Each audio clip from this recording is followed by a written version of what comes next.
लूका 6:37 में यहाँ पे लिखा, दोष मत लगाओ तो तुम पर भी दोष नहीं लगाया जाएगा, दोषी ना ठहराओ तो तुम भी दोषी नहीं ठहराए जाओ, क्षमा करो तो तुम्हें भी क्षमा किया जाएगा।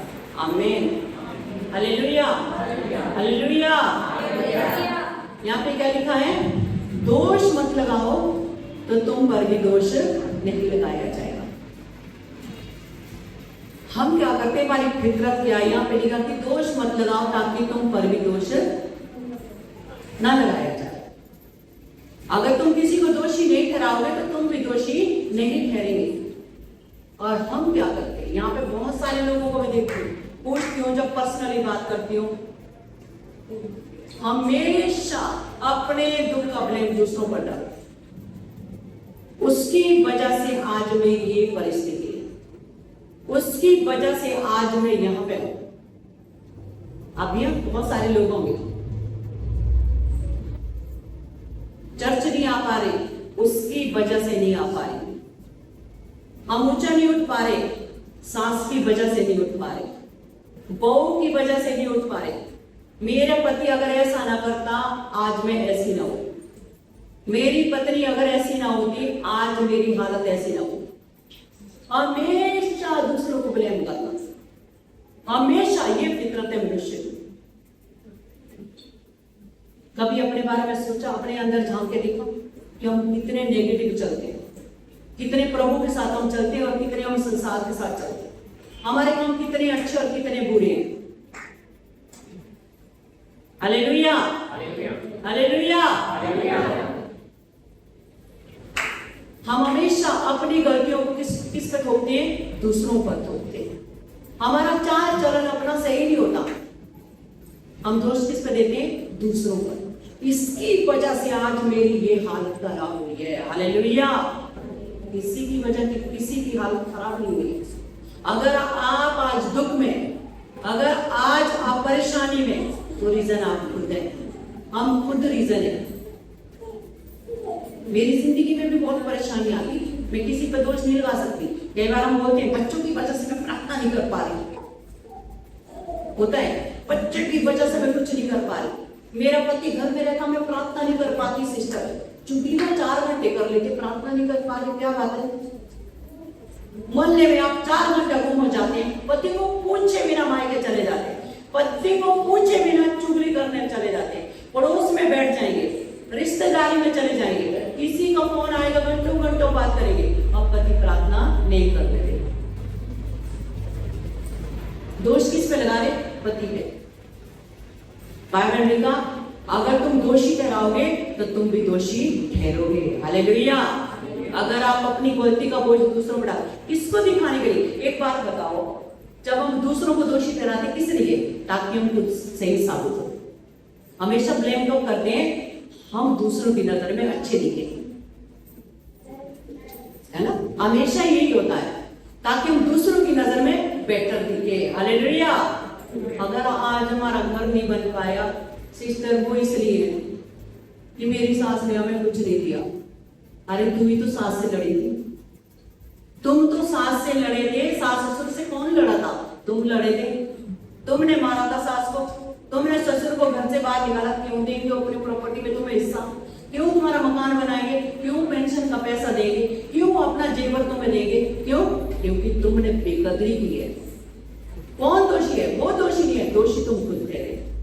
और परमेश्वर ने बोला जैसा तुम दोष लगाओगे, लिखा मत्ती में आगे पढ़ोगे, लिखा कि जिस नाप से तुम नापोगे उसी नाप से तुम्हारे लिए भी नापा जाएगा। जो तुम सास के साथ करोगे वो तुम्हारी बहू तुम्हारे साथ करेगी, जो तुम दूसरों के साथ करेंगे वही दूसरा तुम्हारे साथ करेगा। यहाँ किसी का भी पक्षपात नहीं होगा, भरोसा रखेंगे। जैसे प्रार्थनाओं का उत्तर मिलता ना, आपके कर्मों का भी फल मिलेगा। हमारे के कर्मों का, मेरे कर्मों का फल नहीं मिलेगा, सबका मिलेगा। परमेश्वर अन्यायी नहीं है, वो पक्षपात नहीं करता है। Hallelujah, hallelujah. उत्पत्ति में कितने लोगों ने पढ़ा है? उत्पत्ति 3 में, 3 की 12 में शायद। वहां पे लिखा कि जब ठंडे के समय में परमेश्वर आदम से मिलने अदन की वाटिका में आया और देखा वाटिका में उस समय आदम नहीं था, ना आदम ना उसकी वाइफ, आदम और हवा दोनों गायब। अब मुझे एक बात बताओ, जो सर्वशक्तिमान परमेश्वर जिसने पूरी सृष्टि का निर्माण किया है, क्या वो पेड़ के पीछे नहीं देख सकता? क्या वो झाड़ी के पीछे नहीं देख सकता? उसको सब दिख रहा था। उसको तो उत्पत्ति जब उसने रचना की, जब आदम को बनाया, उसी समय पता होगा कि क्या करेगा आगे जाकर। वो परमेश्वर लिखा कि हमारी बुद्धिमानी, जो कहे कि हम सबसे बुद्धिमान है, इस संसार का सबसे बुद्धिमान व्यक्ति सुलेमान, लिखा कि परमेश्वर की मूर्खता उसकी बुद्धि से भी बढ़कर है। हालेलुया। उसे हम मूर्ख नहीं बना सकते। पास्टर को बना सकते हैं, एक दूसरे को बना सकते हैं, परिवार को बना सकते हैं कि मुझे ऐसा हो रहा, मुझे ऐसा हो रहा। गर्मी में चक्कर दिखा दिए ताकि खाना ना बनाना पड़े। मुझे चक्कर आ रहे कर दिया ना मैंने, दिन भर बहुत सारी, मैंने एक घर में हम गए, उनके हस्बैंड हमसे बात करने लगे, वो मेरे चर्च में नहीं आती है। वो कहने लगे कि सिस्टर पूरे दिन भर टिप टॉप बन गए, पूरे मन लेके चक्कर काटती है। कह रहे जब मैं घर आता हूँ तब बिस्तर में पड़ी मिलती है। कह रहे तभी कहती है आज सर में दर्द, आज पेट में दर्द। बहुत सारी बहनें ड्रामा वाली हुई। हालेलुया। परमेश्वर सारी बातों को जानता है। पूरे दिन मटर गश्ती और शाम को किसको दिखा रहे? पत्नी की संपत्ति लेने के लिए। हमें काम ना करना पड़े। बहुत सी बहुएं भी करती, कुछ तो काम जानबूझ के खराब करके दोबारा ये काम कराएगा। दे दो आप कोई सा काम करने को, बिगाड़ेंगे। पहली बात, हमें दोष किसी पे नहीं लगाना चाहिए। वहां पे देखिए, परमेश्वर तो झाड़ी के पीछे क्या, पेड़ के पीछे क्या, मिट्टी के नीचे क्या, आप कहीं भी छुप जाओ। दाऊद कहता अधोलोक में जाऊं तो वहां भी तू है, आकाश पे चढ़ूं तो वहां भी तू है, लहरों पे चलूं तो वहां भी तू है, मैं तुझसे भागकर किधर जाऊं। हालेलुया। उससे भागकर हम कहीं भी नहीं जा सकते। जहां भी जाओगे ना वहीं वो मिलेगा। अगर आप सोचोगे यूपी में पाप करके, यहां से मैं पाप करके पंजाब भागू, उधर भी वो बैठा है, रास्ते में बैठा, सब पंचर करेगा बीच जंगल में। उसके बाद इधर से भी शेर गाड़ी के अंदर ही बैठे रहोगे 24 घंटे। फिर न्योना की तरह बोलेंगे प्रभु बचाओ, बोलेगा और जाएगा। वो सब जगह देख सकता, लेकिन आदम कहां छुपा था? झाड़ियों में। अब परमेश्वर आया, ये आदम तू कहां है? वो कह रहा प्रभु मैं बाहर नहीं आ सकता। क्यों नहीं आ सकता? क्योंकि मैं नंगा हूं। परमेश्वर पूछ रही, परमेश्वर को मालूम है तूने पाप कर लिया। परमेश्वर कह रहा तुझे किसने बताया कि तू नंगा है? क्या तूने उस वृक्ष का फल खाया? वहां पे पढ़ना गौर से, वहां पे आदम पति क्या बोलता है कि जिस स्त्री को आपने मुझे दिया है उसने मुझे फल खिलाया। कहने का मतलब वही है ना, दोष मत लगाओ कि तुम पर भी दोष ना लगाया जाए। पहला व्यक्ति जो इस धरती पर जो बनाया परमेश्वर अपने हाथों से, किस पे दोष लगा रहा? वो ये नहीं कह रहा, परमेश्वर क्या चाह रहा था कि तू इतना बोल हाँ प्रभु मैंने फल खाया मुझे माफ कर। शायद परमेश्वर उसी वक्त उसे माफ कर देता, पर नहीं, पाप आ गया था जिंदगी में, है ना। हम कहां गलतियों को अपने सर पर रखने वाले, सवाल ही नहीं उठता। जैसे इसके टोपी उसके सर पर, ऐसे हम अपने पापों को करते हैं। गलती चाहे कितनी हो जाए, दोषी हम जरूर दूसरे को नोटिस में कैसे करके हम अपना जमीला इसके ऊपर थोपे। हालेलुया। हम अपने जुबान को कंट्रोल में नहीं रखते, हम अपनी आंखों को कंट्रोल में नहीं रखते, हम अपने कानों को कंट्रोल में नहीं रखते। बिना मतलब के कोई मुसीबत, कोई परेशानी, कोई दुख किसी की जिंदगी में नहीं आता, कभी नहीं आता। नीति वचन 26 में लिखा है कि जिस तरह व्यर्थ में, लिखा कि सूख बहन जो है ना, व्यर्थ में वो नहीं बैठती, कह रहे इसी तरह व्यर्थ में पाप और श्राप हमारी जिंदगी नहीं आता। आदम क्या कह रहा कि जिस स्त्री को आपने मुझे दिया उसी ने मुझे फल खिलाया। वो कह रहा देखो आधी गलती इसकी है, आधी गलती प्रभु आपकी है।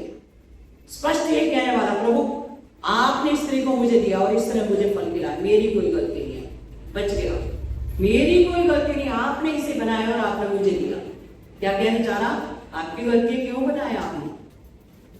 हम दूसरों में दोष ढूंढते हैं।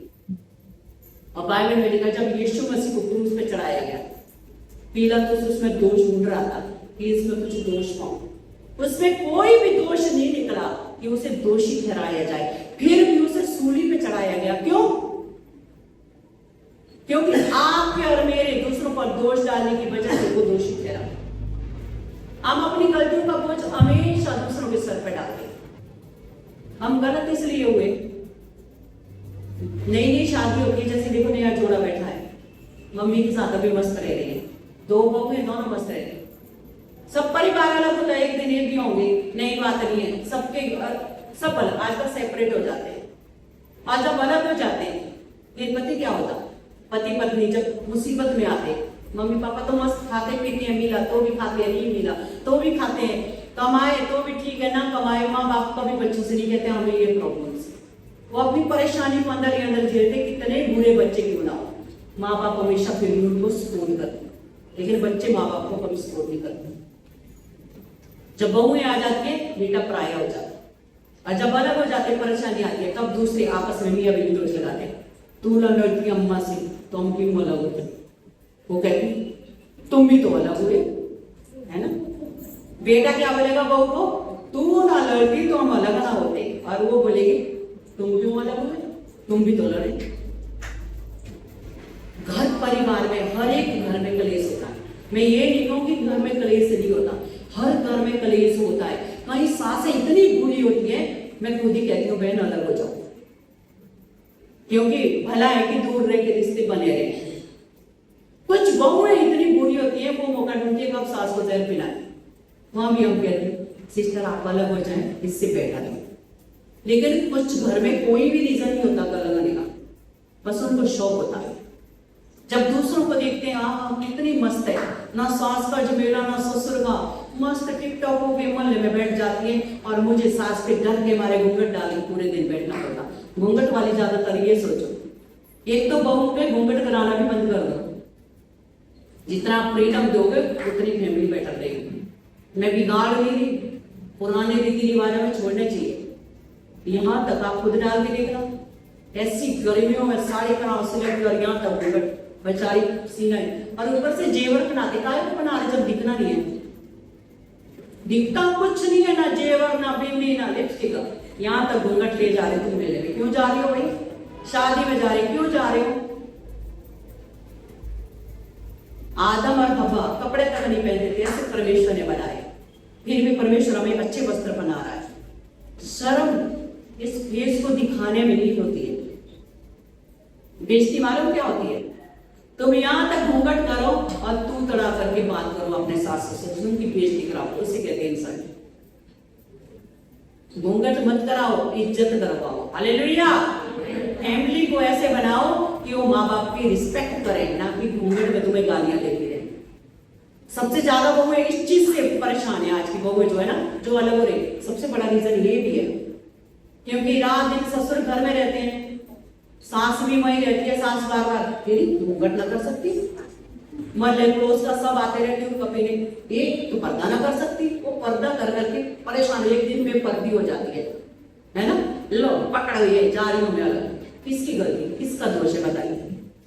फिर बोलेंगे बहुत बुरी निकली, बेटा भी बुरा निकला, कोई बुरा नहीं था, तुमने खुद उन्हें बुरा बनाया। बाइबल का मतलब ये नहीं है कि मैं वचन आपको कहूं यदि तुम सत्य को खोजोगे सत्य तुम्हें स्वतंत्र करेगा, और मैं सीधे बोलूं सत्य यीशु मसीह है, यीशु मसीह पे विश्वास करो वो स्वतंत्र करेगा, बात खत्म। तुमने विश्वास कर लिया, अब हमें बताना है कैसे विश्वास करना है। तो घरेलू चीजें भी हमें आनी चाहिए, एक फैमिली कैसी होनी चाहिए, परिवार में एकता प्रेम, जिस फैमिली में लिखा कि जिस घर में प्यार भी होता ना फूट होती है, वो घर कभी नहीं बना रहता। जहां फूट पड़ती है, जिस घर में फूट पड़ती है वो नगर कभी बना नहीं रहता। हालेलुया। अगर टिगरी गांव में जहां एक ही जाति के लोग रहते, लोगों के बीच में फूट पड़ जाए, सब तितर बितर हो जाएंगे, कोई यहां बसेगा कोई वहां बसेगा, एक दिन गांव खाली हो जाएगा। ये भाईचारा प्रेम एकता ये हमें जोड़ के रखती है। फैमिली भी यही होती है, हमें किसी पर दोष लगाने वाले नहीं बनना है, हमें एक दूसरे की बुराइयों को पापों को ढांपने वाला बनना चाहिए, गलतियों को माफ करने वाला बनना चाहिए। गलतियां किसी से भी होती है, हमने परमेश्वर के विरोध में इतनी बड़ी बड़ी गलतियां की है, क्या परमेश्वर ने हमें माफ नहीं किया? उसने हमारे ऐसे घिनौने पापों को माफ किया, तो क्या हम दूसरे को थोड़ा भी माफ नहीं कर सकते? हालेलुया। तो आदम क्या दोष लगा रहा कि परमेश्वर जिस स्त्री को आपने मुझे दिया उसी ने मुझे फल खिलाया। वो साफ साफ कह रहा कि मेरी कोई गलती नहीं, आपने स्त्री फालतू में बनाई और मुझे भी पाप में धकेल दिया। हालेलुया। बहुत बार हम गलतियां करते हैं, हमसे हो जाती है, कई बार ऐसी गलती होती है कि हम करना नहीं चाहते, हो जाती है, लेकिन हमें क्या करना उसके बाद? परमेश्वर कह रहा गलती करने के बाद पश्चाताप परमेश्वर ने इसलिए हम पश्चाताप करें, माफी मांगे प्रभु से, परमेश्वर उसी समय माफ कर देगा। हालेलुया। परमेश्वर क्या करता है? उसी समय वो क्या करेगा? माफ करेगा। एक वचन मेरे साथ निकालेंगे, उत्पत्ति निकालेंगे, उत्पत्ति 5 निकालें।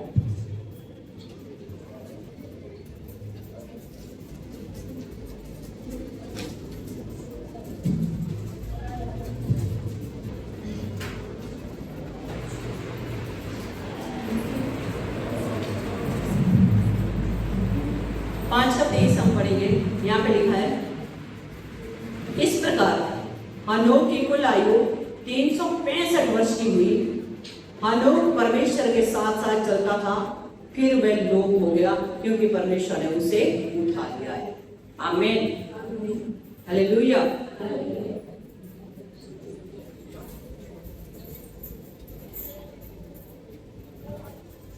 देख लो सारे देख लो, फिर बचाओ। हालेलुया। क्या लिखा है? इस प्रकार हनोक की कुल आयु 365 वर्ष की हुई। कितनी? और वो परमेश्वर के साथ चलता था। क्या लिखा है? हनोक परमेश्वर के साथ साथ चलता था, फिर वह लोप हो गया क्योंकि परमेश्वर ने उसे उठा लिया है। आमीन। और बाइबल कहती है कि यीशु मसीह एक दिन कलीसिया को लेने आएगा और कलीसिया उठा ली जाएगी। कौन उठाएगी? किसको उठाया जाएगा? जो परमेश्वर के साथ चलता है। और यहाँ पे लिखा हनोक 365 वर्ष। बताइए, 365 वर्ष, 365 साल वो परमेश्वर के साथ साथ चलता रहा।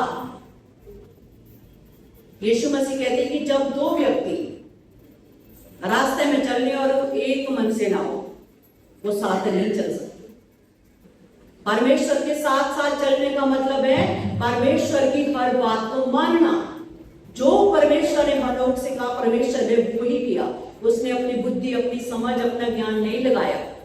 उसने संसार और लोगों की बातों पर ध्यान नहीं दिया, लेकिन कि वो परमेश्वर के साथ साथ चलता था। प्रत्येक दिन प्रभु की उपस्थिति में बैठता, परमेश्वर की इच्छा के अनुसार काम करता था, और जो परमेश्वर की दृष्टि में सही था वो ही करता था, और परमेश्वर उसे अति प्रसन्न थे।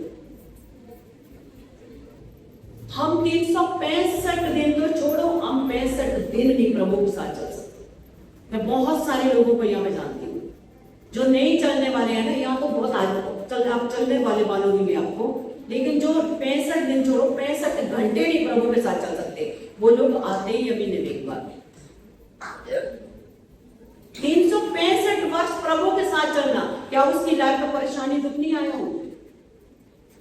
आज लोग, हम देखो अपने जीवन में देखो, हर रेट देखो, आप यहाँ पे बैठे ना, मैं चैलेंज दे रही हूँ आपको, एक आध लोगों को छोड़ के मैं चैलेंज दे रही हूँ। 365 दिन छोड़ो, आप 65 घंटे की मैं बात कर रही हूँ, 65 घंटे की बात कर रही हूँ, 65 घंटे आप चल के दिखाओ। थोड़ी सी प्रॉब्लम आएगी ना, तब भी मन में विचार आएगा, प्रभु ऐसा क्यों हुआ, कुछ हो गया, अरे बहुत महंगा था, प्रभु ये नहीं टूटना चाहिए। आपको क्या लगता है कैसे चलना चाहिए प्रभु के साथ? प्रार्थना करना, बाइबल पढ़ना, चर्चा नहीं प्रभु के साथ चलना होता, नहीं। विचारों से, अपनी सोच से, मन की भावना से, अपने कामों के द्वारा, सारी चीजों से प्रभु के साथ चलना। कुछ खराब हो प्रभु का धन्यवाद, परमेश्वर तेरा धन्यवाद। शायद तुझे पसंद नहीं हो, बहुत सारी चीजें हमारी जिंदगी में टूटती है, बहुत सारी चीजें खराब हो जाती है। मैं तो ये कहती प्रभु मुझे पता है तुझे पसंद नहीं ये चीज।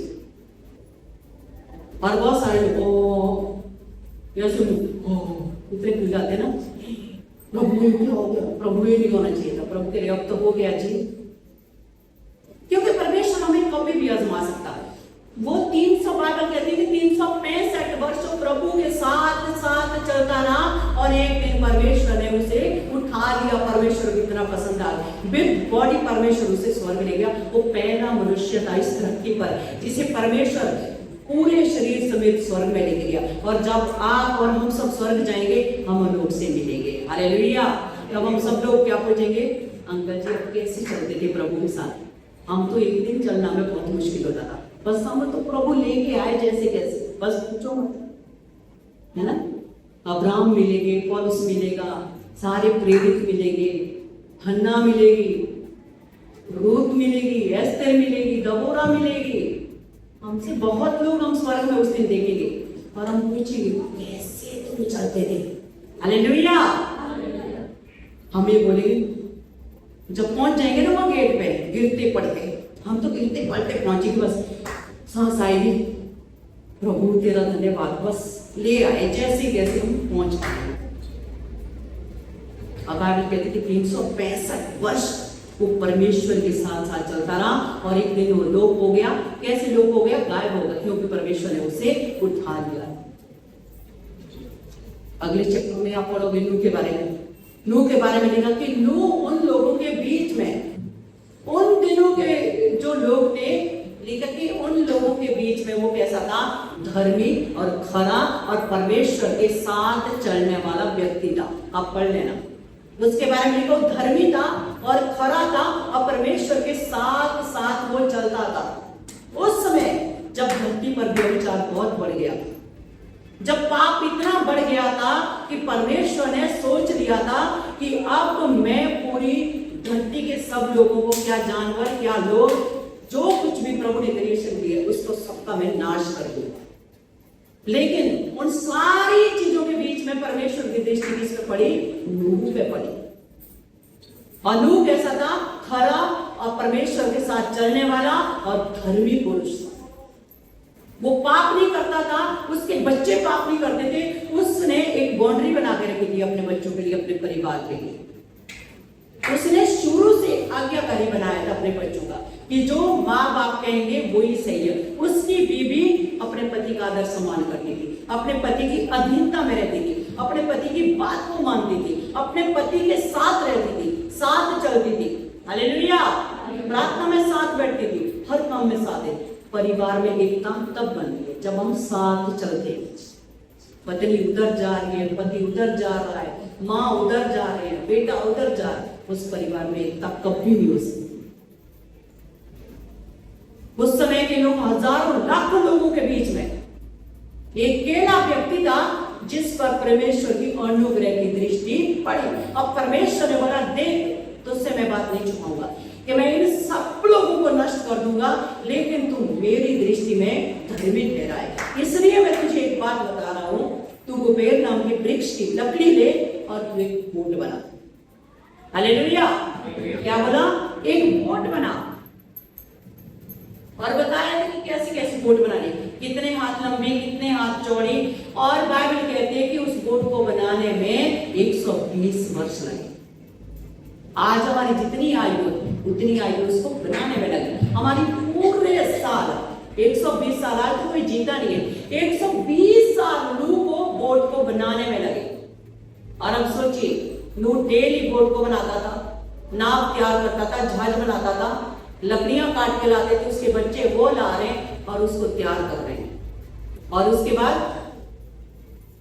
डेली लोगों को प्रचार करता था। क्या बोलता था? कि मन फिराओ, पापों को छोड़ो, क्योंकि परमेश्वर बारिश करेगा और तुम सब नाश हो जाएंगे। क्योंकि उस समय तक धरती पर बारिश कभी नहीं पड़ी। लोग क्या करते थे? नूह का ठट्टा उड़ाते थे, मजाक उड़ाते थे। जैसे आज हम सब लोगों का किसी को बताते हैं प्रभु में आओ, तुम्हारा यीशु मसीह तुम्हें नहीं बचा पाया, वो खुद को नहीं बचा पाया तो हमें क्या बचाए। बहुत सारे लोग आदमी मजाक उड़ाते। अब सोचिए, मैं इसलिए ये बात ये टॉपिक लेकर के आई हूं, आप और हम सब लोग कैसे, जब कोई हमें कुछ कहता है हम कितने मायूस हो जाते हैं, कितने विचारों में गिर जाते हैं। हम कितने गिर जाते हैं। बहुत सारे लोग जब कोई सोचता रहता, अरे क्या हुआ, अभी तक तुम्हारे यीशु मसीह आए नहीं, क्या हुआ, अभी तक तुम्हारी रिहाई हुई नहीं, अभी तक तो तुम्हारा मुकदमा खत्म नहीं हुआ, अभी तक तुम ठीक नहीं हुए। 2-4 दिन, 6 महीने, 1 साल, उसके बाद मन में आता, हाँ सही कह रहे हैं, कहीं कुछ ना, छोड़ो परे। फिर कभी कभी चर्च, जब ज्यादा परेशानी दिखे तो चर्च। उस समय के लोग भी ऐसे थे, लेकिन नूह ने अपना आपा कभी नहीं खोया। हालेलुया। उसने अपना भरोसा कभी कम नहीं किया। जो परमेश्वर पर उसका अटल विश्वास था, लोगों की बातों में वो कभी नहीं आया, वो विचारों में नहीं गिरा, लोगों की बातों में नहीं आया, उसने कभी भी अपने आप को नीचा नहीं दिखाया। हालेलुया। लोग कुछ भी बोलते थे, कुछ भी बोलते थे, हंसते थे, बोले अरे बोट बना रहा है, कहां चलाएगा, कहां चलाएगा, सूखे में तेरा जहाज चलेगा। सोचो क्या क्या बोलते होंगे उसके बारे में। बोलेगा अपनी फैमिली, अच्छा कहां जा रहा घूमने, दुबई, आज के टाइम में बना रहा होगा। कैसे लोग हंसते, अरे देखो बुढ़ा जहाज बना रहा है, हाँ बुढ़े बन गई, क्या मजाक करते होंगे लोग। क्या उसने जहाज बनानी बंद की? नहीं। आज भी आपको बहुत सारे लोग बहुत कुछ कहेंगे, लेकिन आप प्रभु में चलते रहो। नूह की तरह जो काम परमेश्वर ने दिया, निरंतर उसे करते रहो। वायदे के अनुसार परमेश्वर काम करेगा। एलिया ने क्या बोला था? एलिया कौन था? एक नबी था, आप और मेरे जैसा आम इंसान। तो उसने बोला बारिश नहीं होगी, और उसके बाद बोला आपको जाकर बोल बारिश हो रही है। कितने विश्वास से बंदा बोल रहा है। हम तो आज बोल नहीं पाते, मुझे प्रभु बहुत सारी चीजें कई बार बताता है, लेकिन मेरी इतनी हिम्मत नहीं होती है सामने वाले को बोलूं। मुझे ऐसा लगता है अगर मैंने बोला कभी ना हुआ तो ये बोलेगी सिस्टर भी झूठ बोलने लगी है। और बाद में मैं कहती प्रभु आपने बोला था, सॉरी नहीं बोल पाई, क्योंकि हमें इतना याद नहीं है। हम इतने प्रभु के साथ नाले में बैठ करके साल भर रोटी कौवे के हाथ से खाने वाले कहां? हम ऐसे नहीं कि 8 घंटे के लिए बैठे हैं गुफा में जाके। हम तो बस थोड़ी सी बात हुई, लोगों के पास दुखड़ा रोने आ गए।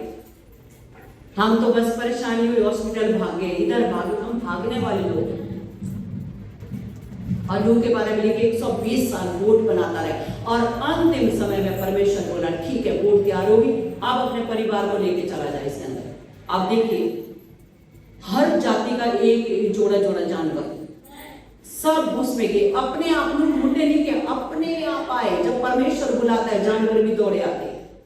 4 पैर वाले जानवर परमेश्वर की बात मान रहे, आज हम 2 पैर वाले मानते हैं। हालेलुया। परमेश्वर ने बुद्धि समझ ज्ञान मनुष्य को दिया, 2 पैर दिए, कुछ नहीं करते, सुनते नहीं है। कितना प्रचार करो। अभी लेकिन आप में बोली इधर लाइन लगी होगी प्रेयर के बाद, क्योंकि कुछ लोग यहाँ वेट कर रहे हैं कब भाषण बंद करें, हम दुआ करें, बोतलें हमारी ठंडी हो रही है, बोतल का पानी उबल रहा है, तेल यहाँ पे लीक हो रहा है, जल्दी बंद करो सिस्टर जल्दी। हालेलुया। लेकिन वचन परमेश्वर के जीवन में क्या है? जीवन कहाँ है? परमेश्वर के वचन। 120 साल जब तैयार हुए, परमेश्वर ने बोला अंदर जाओ। अब परमेश्वर ने द्वार बंद किए। बाइबल कहती है कि और परमेश्वर ने उस जहाज का क्या कर दिया? बोट का द्वार बंद कर दिया। जब बारिश होने लगी, 40 रात 40 दिन बारिश हुई, रुकने का नाम ही नहीं। एक रात बारिश होती है, कल 1 घंटे में बारिश हुई, हमारी छत पूरी ऐसी हो गई, तैरने लाई। सोचो 40 दिन 40 रात जब बारिश हुई, पानी ऊपर आने लगा। अब लोगों ने देखा ये क्या हो गया, तब उन्हें याद आई नूह सही कह रहा था बारिश होगी बारिश होगी। अब वो तो अपने बोट में मस्त तरह तरह की वस्तुएं, तारा जंगली जानवर सब कुछ पड़े मस्त। अब बाहर से क्या कर रहे हैं? गेट खटखटा रहे, नूह गेट खोल, नूह गेट खोल। तो कह रहा है मैंने अंदर से थोड़ी बंद किया, जो खोलूं, बंद करने वाले परमेश्वर ने बंद किया है। हालेलुया। स्वर्ग में जो परमेश्वर उसने बंद किया, उसके बंद किए हुए को कोई नहीं खोल सकता, और ना उसके खुले हुए को कोई बंद कर सकता। अगर उसने परेशानी दी है तो वो ही परेशानी को दूर करेगा। आप कितने भगत छांट मारो, कितने डॉक्टर बदल दो, पास्टर बदल दो, यहाँ जाएंगे वहां से ही होंगे, वहां से ही होंगे, वो पास्टर से करो, पंजाब लेकर चलो, पंजाब से होगा। अगर परेशानी उसने दी है तो कोई सा पास्टर सही नहीं कर पाएगा। हालेलुया। हालेलुया। जेम्स कहता, याकूब की पत्री में लिखा है कि बिन कर्म के विश्वास अधूरा है। दवाई करो, प्रार्थना करो, परमेश्वर शिफा देगा। लेकिन अगर परेशानी परमेश्वर ने दिया ना तो दवाइयां भी ठीक नहीं कर पाएगी। जब 40 दिन 40 रात बारिश हुई, बाइबल कहती है कि पानी इतना इतना भर गया धरती पे कि पेड़ पौधे क्या, सारे पहाड़ टूट पड़े, मनुष्य का, जानवर क्या, सब कुछ खत्म हो गया। जो व्यभिचार, जो पाप था, सब परमेश्वर ने पानी में डुबो दिया। खाली नूह की फैमिली बची। कैसे बची? बाइबल में क्या लिखा? यो नूह परमेश्वर के साथ साथ चलता था। हालेलुया। कब परमेश्वर हमें स्वर्ग पे उठाएगा? कब प्रभु में स्वर्ग ले जाएगा? जब आप प्रभु के साथ चलें। आज हमें मनुष्य के साथ नहीं, हमें परमेश्वर के साथ चलना है। हालेलुया। हमें किसके साथ चलना है? परमेश्वर के साथ साथ चलना है। जो प्रभु के वही हमें करना है, जो प्रभु की दृष्टि में सही है वही हमें करना है। हमें किसी की बातों में नहीं आना, हमें किसी की बातों का अपने दिमाग में नहीं रखनी है। यशायाह में लिखा, बीती हुई घटनाओं का स्मरण मत करो। जो घटनाएं बीत चुकी है, जो आपके साथ हुआ है, पूरा हुआ, भला हुआ, उसको स्मरण मत करो। हालेलुया। वो वास्ता खत्म हो गया, वो बीत चुका है। चाहे आपका पति का किसी के साथ अफेयर था, चाहे आपकी पत्नी ने आपको छोड़ दिया था, चाहे आपके बच्चों ने कुछ गलतियां करी, वो बीत गया, उसको मत दोहराओ। अगर आप गरीबी में थे, अमीरी में थे, कैसे भी थे, उसको याद मत करो, लेकिन नया याद करो। नया क्या याद है? मुझे प्रत्येक दिन प्रभु के साथ साथ चलना है। हालेलुया। जो प्रभु के साथ साथ चलता है उसको किसी बात की घटी नहीं होती। मनीष बेटा यहाँ आज मुझे लग रहा है कई सालों बाद चर्चा है बीबी को लेके। धन्यवाद आपका, बहू रानी का बहुत बहुत धन्यवाद कि पति को लेकर के आए। इस बच्चे को पैरालाइसिस हो गया था, उंगली तक नहीं हिल रही थी, उंगली तक नहीं हिल रही थी। कौन चंगा करने वाला? परमेश्वर। आपको मालूम है जिसको पैरालाइसिस हो जाते हैं, या तो हाथ में फर्क रहेगा, पैरों में फर्क रहेगा, जुबान में फर्क रहेगा। देखो कितना तंदुरुस्त है। हालेलुया। कौन तंदुरुस्ती देता? परमेश्वर। जब हम प्रभु के साथ साथ चलते, दुआ प्रार्थना करते, लेकिन परमेश्वर ने जो हम पे अनुग्रह किया, उसने जो उपकार किए, कभी भूलना नहीं है। पहला जो हमें धन्यवाद अपने परमेश्वर का करना, प्रथम स्थान हमें अपने प्रभु को देना है। वो जनरेशनों तक, सारी जनरेशन को ठीक करने वाला परमेश्वर है। 7 पीढ़ियों तक अगर आप बढ़ाई करेंगे, आपकी बढ़ाई 7 पीढ़ियों तक जाएगी। आप प्रभु के साथ चलेंगे, आपकी 7 पीढ़ियां प्रभु के साथ चलेगी। आप अच्छे काम करेंगे, उन कर्मों का फल 7 पीढ़ियों तक जाएगा। अगर आप पाप करेंगे, बुराई करेंगे, गलत काम करेंगे, 7 पीढ़ियों तक जाएगा। आपकी जनरेशन भी बंधुआई में जा सकती है, पाप में जा सकती है, डैमेज हो सकते हैं, नाश हो सकते हैं। अगर आप अच्छे काम करेंगे, प्रभु के साथ रिश्ता अच्छा रखेंगे, तो 7 पीढ़ियों का उद्धार करने वाले लोग हैं आप। हालेलुया। इसलिए ये मत सोचो आज हम अकेले हैं, ये सोचो मैं अपनी जनरेशन को चेंज करने के लिए प्रभु के पास